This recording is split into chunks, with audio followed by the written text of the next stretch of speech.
मित्रों नमस्कार। इस कार्यक्रम में आप सभी का स्वागत है। आज हम लोग चर्चा करना चाहेंगे कि क्या धर्म का राजनीति में वोट लेने के लिए प्रयोग करना या किसी रूप में प्रयोग करना, मूलतः वोट लेने के लिए प्रयोग करते हैं, हमारे प्रजातांत्रिक और संवैधानिक मूल्यों के लिए ठीक है। मैं हूँ व्यास जी। मैं कुछ घटनाओं के बारे में उल्लेख करते हुए फिर अपनी बात को आगे बढ़ाना चाहूँगा। मैं एक ग्रासरूट संगठन से जुड़ा हूँ जिसका मुख्यालय जहानाबाद में है। पिछले सप्ताह में जब मैं जहानाबाद में गया था तो मुझे एक घटना बताई गई। वो घटना यह है कि कुछ लोग जो पढ़े लिखे भी हैं, गेरुआ वस्त्रधारी थे, संभवतः सन्यासी हो गए होंगे या साधु हो गए होंगे, वे जहानाबाद के गांव में पहुंचे जहां हमारे संगठन से जुड़े हुए लोग हैं, और उन्होंने यह बात करनी शुरू की, इस देश को हिंदू राष्ट्र बनाने के लिए भारत के संविधान में बदलाव होना चाहिए, नया संविधान लिखा जाना चाहिए। क्योंकि हमारे साथियों के बीच में हम लोग संविधान के मूल्यों की चर्चा हमेशा करते रहे हैं, उन्हें बताते रहे कि बाबा साहब भीमराव अंबेडकर ने और हमारे आज़ादी के आंदोलन के दूसरे नेताओं ने जो भारत की जनता की ओर से जो संविधान हमें दिया है, उसमें न्याय है, स्वतंत्रता है, समता है, बंधुता है, धर्मनिरपेक्षता है, समाजवाद है, जनतंत्र है। इसलिए इस संविधान पर कोई भी खतरा आए तो उसका मुकाबला करना चाहिए, क्योंकि संविधान ही शोषितों पीड़ितों का अंतिम हथियार के रूप में हमारे सामने है। इसलिए हमारे साथियों ने जो ही हिंदू राष्ट्र का नाम सुना और संविधान बदलने की बात सुनी, उनसे बहस में उलझ गए। और स्वाभाविक सी बात है कि जिन लोगों का दिमाग धर्म के आधार पर बंद हो जाता है या जो कट्टर होते हैं, वे बहस नहीं कर सकते। वे पढ़े लिखे लोग, उनमें से एक सज्जन के बारे में बताया गया कि वे पीएचडी भी किए हुए हैं, वे उस गांव से निकल गए। उनको लगा कि हम अपनी गलत जगह पे लोगों के बीच हम चर्चा कर रहे हैं। शायद वे लोग दूसरे गांव में गए और उन्होंने इस तरह की बात कही होगी, मैं नहीं जानता कि वो कितने गांव में गए या कितने गांव में अभी भी घूम रहे हैं। और ये केवल एक ज़िले की बात नहीं हो सकती, संभवतः यह बिहार के विभिन्न ज़िलों में हो रहा होगा और संभवतः देश के भी पैमाने पर हो रहा होगा। कहने का मतलब यह है कि अपने को साधु और सन्यासी के रूप में चिन्हित करने वाले और पढ़ा लिखा खुद को कहने वाले लोग अगर इस देश को हिंदू राष्ट्र बनाने के लिए संविधान में बदलाव का एक जनमत तैयार करने के लिए घूम रहे हैं, तो संभव है कि दूसरे धर्मों के मतावलंबी भी इस देश में इसी तरह की बातें फैलाते हुए वे अपने धर्म के आधार पर संविधान को बदलने की बात या आपस में कट्टरता फैलाने के दृष्टिकोण से भी टहल रहे होंगे। क्योंकि अगर इस बात की जानकारी दूसरे मतावलंबियों को हुई होगी तो वे भी सोच रहे होंगे कि ऐसा नहीं हो कि जनता तक हमारी बात नहीं पहुंचे। तो ये हो रहा होगा, हो सकता है देश के पैमाने पर हो रहा है। मुझे सुनने के बाद पीड़ा तो नहीं हुई, लेकिन आश्चर्य जरूर हुआ। आश्चर्य इसलिए हुआ कि आखिर साधु सन्यासियों को क्या पड़ी है, कोई जनता के बीच जाकर के और इस तरह का जनमत तैयार कर रहे हैं। और संभव उनके समर्थक भी वहाँ पे मिल गए होंगे जो कहते होंगे हाँ, देश को धर्म निरपेक्ष होने की आवश्यकता नहीं है। बहुत सारे लोग जो खुद को पढ़ा लिखा मानते हैं, और ख़ास करके जो व्हाट्सएप यूनिवर्सिटी के ग्रेजुएट्स हैं या नहीं भी ग्रेजुएट्स हैं, फिर भी वे व्हाट्सएप में जो भी मैसेजेज आते हैं या सोशल मीडिया में जो भी मैसेजेज आते हैं, उन पर बिना ध्यान दिए हुए, बिना विवेक का इस्तेमाल किए हुए, बिना विश्लेषण किए हुए वे एक दूसरे की तरफ उसको फेंकते रहते हैं, फॉरवर्ड करते रहते हैं, और उन्हें लगता है कि वह जो कुछ उस मैसेज में है वही परम सत्य है। तो इस तरह की जमात निश्चित तौर से हमारे देश में पैदा हो गई है। इसलिए मुझे थोड़ी चिंता भी हुई इस बात की कि यह हो क्या रहा है।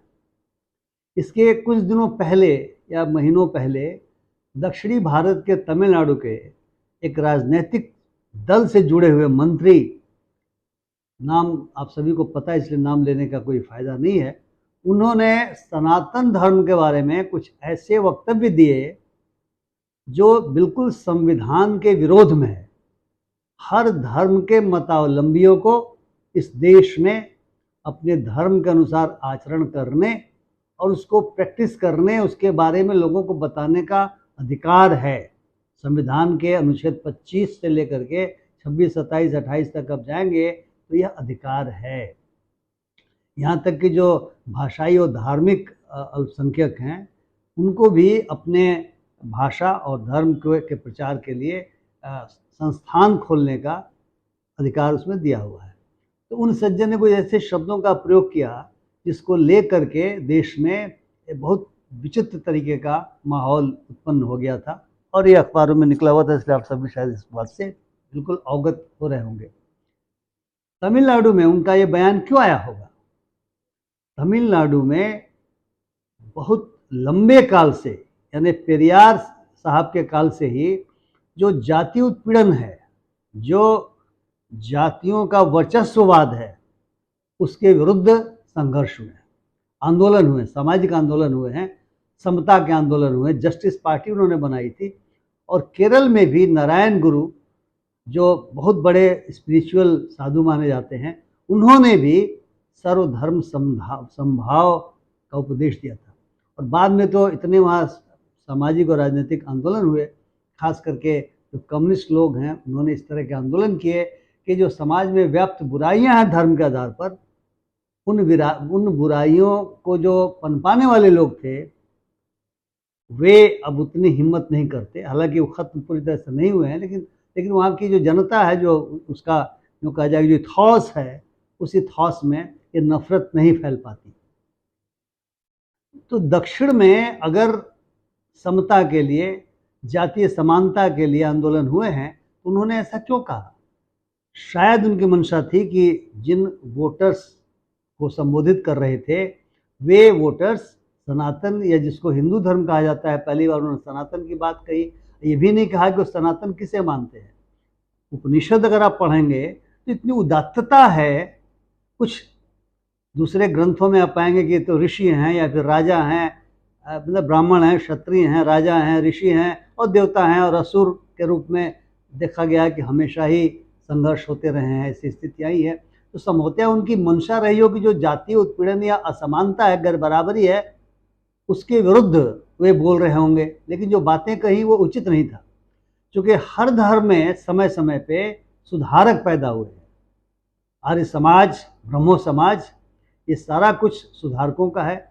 इस्लाम में भी काफ़ी सुधारक पैदा हुए। सूफ़ी, पूरा सूफ़ी अनालक की पूरी अवधारणा वह उसी सुधार आंदोलन का है, और बहुत सारे उसमें संप्रदाय हुए जो सुधार की वजह से हुए। ईसाई धर्मों में तो पोप की जो सत्ता थी, उस सत्ता के विरुद्ध उस अंदर से आंदोलन शुरू हुए। जैसे लूथर का ज़बरदस्त आंदोलन माना जाता है। बहुत सारे चर्च लूथरन चर्च हैं। तो जो धार्मिक लोग हैं, उसी में से धर्म ने जो चीज़ें की हैं जो नहीं होनी चाहिए, क्योंकि धर्म मूलतः बुराई के विरुद्ध है, वो भलाई की बात करता है, सबके समानता की बात करता है। मैंने आजकल पढ़ना शुरू किया विभिन्न धर्मों के बारे में, और मुझे दिखाई पड़ रहा है कि सभी धर्म बेहतर इंसान बनाने की बात करते हैं। बाद के वर्षों में आकर के जो वर्चस्ववादी लोग हैं, जो शासक वर्ग हैं, जो सत्ता जिनके हाथ में आती है, वे धर्म का उपयोग अपने फायदे के लिए करते रहे हैं और उसका विरोध भी होता रहा। आज की तारीख में जो हम 21वीं शताब्दी में जी रहे हैं, उसके पहले दुनिया भर के पैमाने पर समता के लिए, स्वतंत्रता के लिए, बंधुत्व के लिए क्रांतियां हुई हैं। फ्रांसीसी क्रांति के पहले अमेरिकन क्रांति हुई थी। अमेरिका ने ब्रिटेन के खिलाफ संघर्ष किया, लड़ाई की और अपने को स्वतंत्र घोषित किया थी। उसका भी आप प्रेम्बल पढ़ेंगे तो वो कहता है कि मनुष्य स्वतंत्र है, वो स्वतंत्रता की बात करता है। वो कहता है कि ये हमारा इनेट राइट है, हमारा इनेट राइट है कि हम एक मनुष्य है और मनुष्य के रूप में समता स्वतंत्रता हमारा अधिकार है। उसके पहले 1215 में मैग्ना कार्टा साइन हुआ, और जो राजा जिसको ईश्वर का अवतार माना जाता रहा विभिन्न धर्मों में, उस राजा की सत्ता को चुनौती दी गई। वहाँ की संसद जो जनता के चुने हुए प्रतिनिधियों से बनती है, उसे जनता के बारे में बहुत सारे नियम कानून बनाने का हक दिया गया, अधिकार दिया गया। और उसके बाद तो आप देखेंगे 1918 में सोवियत रूस बना, यानी रूस में इतनी बड़ी क्रांति हुई, चीन में क्रांति हुई, अफ्रीका में इतनी बड़ी क्रांतियां होती रहीं, लैटिन अमेरिका में इतनी बड़ी क्रांतियां होती रहीं, और वैचारिक स्तर पर तो काफ़ी बदलाव हुए हैं। अब वो स्थिति नहीं रही किसी भी धर्म में जो आज से 2-3-400 साल पहले रही होगी। वैसी दिशा में जो दक्षिण के वो सज्जन थे, उनका कहना मैं नहीं समझता उचित है। निश्चित तौर से धर्म का राजनीति में प्रवेश कराना है वोटों के लिए, लेकिन उन्होंने जो कुछ वहाँ कहा उसकी प्रतिध्वनि उत्तर भारत में ऐसे गूंजने लगी, चूँकि वो इंडिया ब्लॉक जो अपोजिशन का बना है उसके महत्वपूर्ण पार्टी के प्रतिनिधि के रूप में है, इसलिए जो सबसे बड़ी पार्टी है इस इंडिया ब्लॉक की, उसके नेता से लोग सवाल, मतलब कुछ दूसरे राजनीतिक दल सवाल पूछने लगे कि आपका इस पर क्या विचार है, आप बताइए। वे लोग समझ नहीं पाए होंगे, जो भी स्थिति रही हो, हम नहीं कह सकते उनका क्या पॉलिटिकल लोग क्या सोचते हैं, हम नहीं कुछ बता पाएंगे। लेकिन हमने एक उनका प्रेस कॉन्फ्रेंस सुना जिसमें उन्होंने कहा कि हम सर्वधर्म समभाव की बात करते हैं। लेकिन ऐसा देखा जा रहा है कि उस सज्जन के बयान को लेकर के और विभिन्न जो जनसभाएं हो रही हैं चुनाव के मद्देनज़र, उसमें ये बात आ रही है कि यह लोग सनातन के विरोध में हैं और धर्म ने राजनीति में ऐसे प्रवेश कर लिया है जिसे लगता है कि राजनीतिक दल चुनाव नहीं लड़ रहे हैं जनता की मदद के लिए, तो धर्म की रक्षा के लिए लड़ रहे हैं, तो धर्म के ध्वजावाहक के रूप में चुनाव लड़ रहे हैं। और ये आज की बात नहीं, उसके पहले भी देखा गया था कि बाकायदा मंचों से देवताओं के नाम से जय जयकार होती रही है। और जबलपुर की एक सभा में तो ये देखा गया कि बाकायदा एक खास हिंदू देवता का रूप धर करके मंच पर लोग थे, शहर में जगह जगह उनके फोटो लगाए गए थे, चित्र लगाए गए थे। और कर्नाटक के चुनाव में भी हम लोगों ने देखा है किस तरह से देवताओं के नामों का उपयोग किया गया। अब मेरी समझ ये आती है, और आप इस पर विचार करें, कि राजनीति का मतलब होता है कि आप जो संविधान कहता है उसके अनुसार कैसे देश चलेगा, कैसे प्रदेश चलेगा, और जो आम लोग हैं उनकी समस्याएं क्या हैं, उन समस्याओं का कैसे समाधान किया जाएगा, क्या तरीका उसका होगा, उस पर आधारित होनी चाहिए। राजनीति इसीलिए की जाती है ताकि सत्ता लेकर के हम लोगों की मदद करेंगे। अब ये अलग बात है कि सत्ता लेने के बाद बहुत सारे लोग अपना घर भी भरने लगते हैं, ऐसा देखा गया है, और उन पर कई तरह के लांछन भी लगते हैं, कई तरह के, लेकिन फिर भी वो चुनाव लड़ते हैं और जीत जाते हैं। दल बदल बड़े पैमाने पर होता है, खरीद फरोख्त की भी चर्चाएं सुनने में मिलती हैं, तो एक अलग बात है। एबरेशन है जो संवैधानिक मूल्यों के विपरीत है और हमारे प्रजातांत्रिक मूल्यों के विपरीत है। लेकिन ये धर्म के नाम पे अगर हम लोगों के सेंटिमेंट्स को उभारते हैं, इसका क्या मतलब है? इसका मतलब ये है कि हम भारत के वोटर के विवेक पर शंका कर रहे हैं। राजनीतिक दलों का काम यह भी होना चाहिए कि संविधान में जो लिखा हुआ है कि हम साइंटिफिक टेम्पर सब सिटीजन्स में लाएंगे, हम न्याय की भावना लाएंगे, हम समता समानता की भावना लाएंगे, हम बंधुत्व की भावना लाएंगे, हम स्वतंत्रता विभिन्न चीज़ों के बारे में देंगे, विचार के से लेकर के अभिव्यक्ति की स्वतंत्रता से लेकर के और पूजा पद्धतियों की स्वतंत्रता तक, अंतःकरण की स्वतंत्रता तक हम उसको देंगे। तो इस पर जनता को शिक्षित करना चाहिए। हम लोग उस समय तो पैदा नहीं हुए थे, लेकिन हमने पंडित नेहरू के बारे में जो पढ़ा है वो ये है कि जब 1952 का पहला चुनाव शुरू हुआ था तो उन्होंने देश की जनता को अपनी विभिन्न सभाओं के माध्यम से शिक्षित करने का काम हाथ में लिया था। उस समय देश नया नया आज़ाद हुआ था और बहुत सारी समस्याएं थी, अंग्रेज हमें लूट करके गए थे, और नेहरू जी ने व्हिर्लविंड टूर किया था इलेक्शन के दौरान। वो किसी को गाली गलौज नहीं करते किसी पार्टी को, और वे बाकायदा शिक्षित कर रहे थे। जो समाजवादी लोग रहे हैं, जो साम्यवादी लोग रहे हैं, या जो दक्षिणपंथी पार्टियों के भी लोग रहे हैं, उन्होंने अपनी विचारधारा के अनुसार लोगों को शिक्षित करने का काम शुरू किया था। इन सबका मकसद था इस देश की जनता का संविधान के हिसाब से विकास, इस देश की जनता का कल्याण, उसका भला करना, ये रहा है। तो इसलिए राजनीति का तो मतलब मेरी समझ से यही है। उसमें अगर आप धर्म के आधार पे बंटवारा करते हैं लोगों का, लोगों के सेंटिमेंट्स को, भावनाओं का एक्सप्लॉयटेशन करते हैं, तो मतलब आप जनता के विवेक पर भरोसा नहीं करते, और ये हमारे संवैधानिक मूल्यों के विपरीत है, और ये हमारे प्रजातांत्रिक मूल्यों का भी विपरीत है।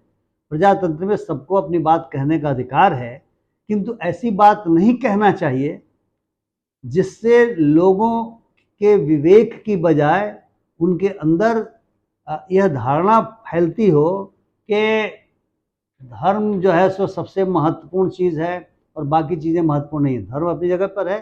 धर्म क्या है? धर्म कोड ऑफ कंडक्ट है। जैसा मैंने शुरू में कहा था कि सारे धर्म मैं आजकल पढ़ रहा हूँ और सभी बुराई के खिलाफ बात करते हैं, सभी भलाई की बात करते हैं, सभी परोपकार की बात करते हैं, सभी औचौर्य की बात करते हैं, सभी पड़ोसी की मदद करने की बात करते हैं और कहते हैं इससे ही मनुष्य का उत्थान होता है। और मूलतः अगर आप धार्मिक व्यक्ति हैं तो ये क्या है? आपका आंतरिक विश्वास है, आपका अपना विश्वास है, अपनी आस्था है, and it is communion between man and God. अगर आप ईश्वर पर विश्वास करते हैं तो यह आप और ईश्वर के बीच का आंतरिक मामला है।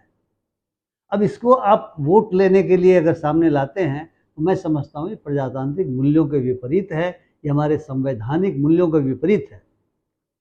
इसलिए मित्रों, मैं चाहूँगा, मेरा अनुरोध होगा कि आप सब इस पर विचार करें कि हम अगर अपना वोट देने जाते हैं, जब हम इस प्रजातंत्र में अपने अधिकार का प्रयोग करते हैं तो हमें देश की समस्याओं को देखना चाहिए। बेरोजगारी, महंगाई, भ्रष्टाचार, कुशिक्षा या अन्य जो भी हमें चीज़ें दिखाई देती हैं, अनाचार, अत्याचार जो भी हमें दिखाई देती हैं, या देश की इकोनॉमी काफ़ी बढ़ गई है, इसलिए उसके आधार पर शिक्षा का अधिकार, स्वास्थ्य का अधिकार, ये हमारे मुद्दे होंगे। रोजगार का अधिकार, ये हमारे मुद्दे होंगे। या हमारे मुद्दे ये होंगे कि जो सज्जन खड़े हैं चुनाव में, जो पार्टी खड़ी है, वह किस धर्म के बारे में क्या कह रही है, और हम अगर उस धर्म के मतावलंबी हैं तो हम भेड़ों के झुंड की तरह उनके पीछे पीछे चले जाएं। इससे प्रजातंत्र खत्म हो जाएगा, प्रजातंत्र मुरझा जाएगा। और ये प्रजातंत्र मुरझाना शुरू हो गया ऐसा दिखाई देता है। लंबे काल से हम लोग देख रहे हैं कि प्रजातंत्र दिखलाई देता है, मुरझाया हुआ दिखलाई देता है। जाति आ गई है, धर्म आ गए हैं, क्षेत्रवाद आ गया है, भाई भतीजावाद आ गया है, बहुत सारी ऐसी चीज़ें, बुराइयाँ आ गई हैं जिन बुराइयों का खात्मा किया जाना चाहिए। इसलिए मेरी तो ये समझ है, अब आपकी क्या समझ है, आप इस पर विचार करें। अब मैं चाहूँगा कि यदि आपको मेरी बातें पसंद आ रही हैं तो आप मेरे इस वीडियो को ज़रूर देखें, आप शेयर करें, लाइक करें और मेरे चैनल को भी सब्सक्राइब करें। इन्हीं शब्दों के साथ आप सभी लोगों का बहुत बहुत धन्यवाद। नमस्कार।